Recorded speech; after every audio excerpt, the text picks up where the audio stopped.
La historia no siempre es agradable, a veces apesta, porque para tener una civilización hay que enfrentar el problema de los desechos humanos. La historia de la sanidad no suena muy emocionante, pero es una tecnología clave para que los humanos prosperen. A mediados del siglo XIX, el problema de los desechos humanos acumulados se volvió particularmente agudo en una de las ciudades más grandes del mundo, y la respuesta no solo transformó el campo de la ingeniería sanitaria, sino que cambió la forma en que entendemos la naturaleza de la enfermedad y cómo se propaga, salvando innumerables vidas. El gran hedor de 1858 merece ser recordado. Los cimientos históricos de la ciudad de Londres se remontan al menos hasta la Edad de Piedra, ya que se han desenterrado cimientos de estructuras mesolíticas que datan del año 5000 a.C., cerca de donde el río Éufrates se encuentra con el río Támesis. Geoffrey de Monmouth, clérigo del siglo XI, sugirió que Londres deriva de un rey llamado Lud, aunque su obra es poco fiable. Hoy, los expertos creen que el nombre tiene origen celta, posiblemente de Linden, fortaleza del lago. Sin embargo, falta evidencia de un asentamiento significativo antes de la época romana, y los eruditos hoy en día generalmente están de acuerdo en que el asentamiento fue originado por los romanos en algún momento después de la invasión romana de Gran Bretaña en el 43 d.C., y se llamaba Londinium. Todavía hay restos de murallas romanas en Londres.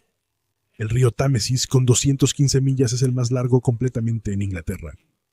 El río fue nombrado por los celtas británicos, y podría significar oscuro porque es turbio. Desde el principio, la importancia del asentamiento de Londinium dependía del río Támesis, ya que el puente que los romanos construyeron sobre el río convirtió al asentamiento en un importante nexo de carreteras y puerto. El asentamiento estaba ubicado en un lugar donde el río era lo suficientemente estrecho para construir un puente, pero aún lo suficientemente profundo para los barcos de mar de la época. Estaba a lo largo del estuario, la parte del río aún afectada por las mareas oceánicas, lo que ayudaría a los barcos que intentaban moverse río arriba. Se han construido varios puentes cerca del original romano. El más reciente, un puente de vigas de caja, se inauguró en 1973. La ubicación junto al Támesis mantuvo la importancia de la ciudad y fue centro de luchas, como la revuelta de Boudica en el 60 después de Cristo, que la dejó temporalmente desierta. La ciudad ha resistido invasiones, plagas, el devastador incendio de 1666, numerosos disturbios, revueltas y protestas, así como el terrible bombardeo aéreo del Blitz durante la Segunda Guerra Mundial. Pese a todo, el río Támesis siempre ha sido el corazón de la ciudad. La ciudad atravesó un periodo de crecimiento particular durante el siglo XIX. En 1801 Londres tenía menos de 1 millón de habitantes. En 1901 la población superó los 6,5 millones. En el siglo XIX, Londres fue la ciudad más grande y capital del Imperio Británico, el mayor de la historia. La población de la ciudad de Londres se duplicó aproximadamente solo en las 4 décadas, entre 1851 y 1891, y eso planteó enormes desafíos para proporcionar agua limpia a esa población y lidiar con sus desechos acumulados. El alcantarillado de la ciudad crecía desde los 1600, encerrando ríos en túneles de ladrillo. Varios proyectos de agua ocurrieron alrededor de Londres en el siglo XVIII y principios del XIX para llevar agua a la ciudad, estableciendo una serie de embalses, y las tuberías de madera medievales fueron reemplazadas por tuberías de hierro modernas para llevar agua a la ciudad. Entre 1750 y 1850 se construyeron más de 100 alcantarillas y cientos de miles de fosas sépticas. Las fosas sépticas son esencialmente solo un depósito de retención donde se supone que los residuos se descomponen. Los inodoros con descarga, prácticos gracias a la trampa S, inventada por Alexander Cumming en 1775, empezaron a fabricarse y ser comunes a mediados del siglo XIX. Podrías pensar que todo ese trabajo y agua limpia mejorarían la sanidad de la ciudad, pero lo que realmente significaba es que el sistema de alcantarillado de la ciudad a menudo se veía abrumado y desbordado, y gran parte de los residuos humanos e industriales acumulados se lavaban directamente en el Támesis. También, gran parte del agua de la ciudad provenía del mismo río contaminado. De hecho, los intentos por mejorar la sanidad empeoraron el problema. La Ley de Eliminación de Nuisances y Prevención de Enfermedades de 1846 había obligado a rellenar y encerrar las antiguas fosas sépticas y a unir los sistemas de residuos de las casas a las alcantarillas. Aunque esto debía eliminar los residuos de la ciudad, En realidad vertió desechos humanos sin tratar en el Támesis por alcantarillas de drenaje de tormentas. Y junto con esos residuos humanos fueron los cadáveres en descomposición de animales muertos, las vísceras de cientos de mataderos, los residuos químicos e industriales de fábricas y negocios, y toda la suciedad acumulada de una gran ciudad. El Támesis se volvió una gran fosa séptica. Un poema en la revista Punch en 1848 decía: río sucio, fétido desde Londres hasta el norte, ¿qué eres sino una enorme alcantarilla, una tremenda orilla común? El resultado más devastador del drenaje al Támesis fue la temida enfermedad del cólera, una infección del intestino delgado por la bacteria Vibrio cholerae. El cólera ha existido durante siglos en el subcontinente indio, pero las pandemias de cólera se volvieron comunes en todo el mundo en el siglo XIX, ya que la enfermedad pudo dispersarse a través del comercio y el movimiento de tropas militares. Los brotes de cólera en Londres en 1831, 1848-49 y 1853-54 habían matado a más de 31.000 londinenses. En julio de 1855, Michael Faraday, uno de los científicos más famosos e influyentes del mundo, escribió una carta al periódico londinense The Times diciendo sobre el Támesis: seguramente el río que fluye por tantas millas a través de Londres no debería permitirse convertirse en un alcantarillado fermentado. En junio de 1858, el verano fue inusualmente caluroso, según algunos informes, 15 grados por encima del promedio para esa época del año.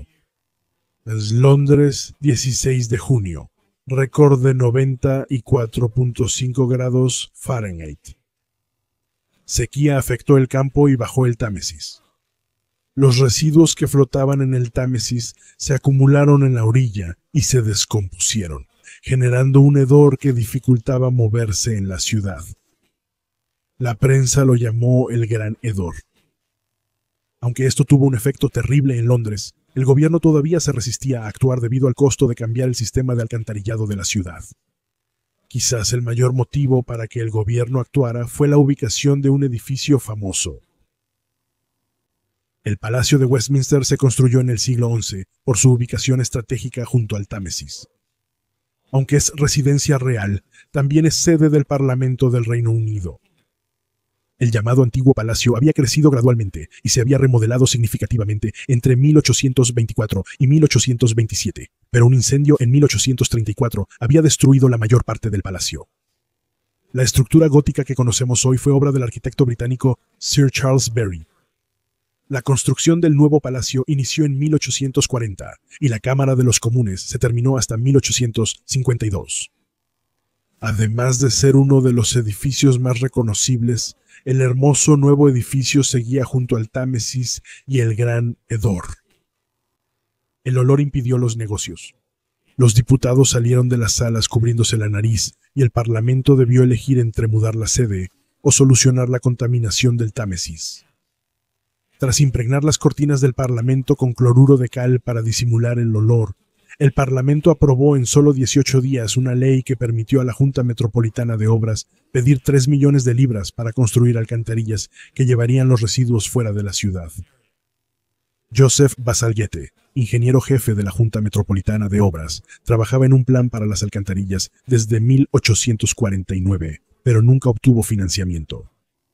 El plan contemplaba más de 1.100 millas de nuevas alcantarillas callejeras y 85 millas de alcantarillas interconectadas con una caída mínima de 2 pies por milla usando gravedad y estaciones de bombeo para llevar los residuos al este de la ciudad hacia alcantarillas abiertas que facilitarían su llegada al océano. Para transportar todas las aguas residuales de Londres muchos kilómetros río abajo, Bazalgette tuvo que construir una enorme tubería principal paralela al Támesis. Se construyeron terraplenes para crear 52 acres de tierra seca. El proyecto, finalizado entre 1859 y 1871, fue calificado por The Observer como la obra más costosa y maravillosa de los tiempos modernos. El clima ayudó a mitigar el Gran Hedor.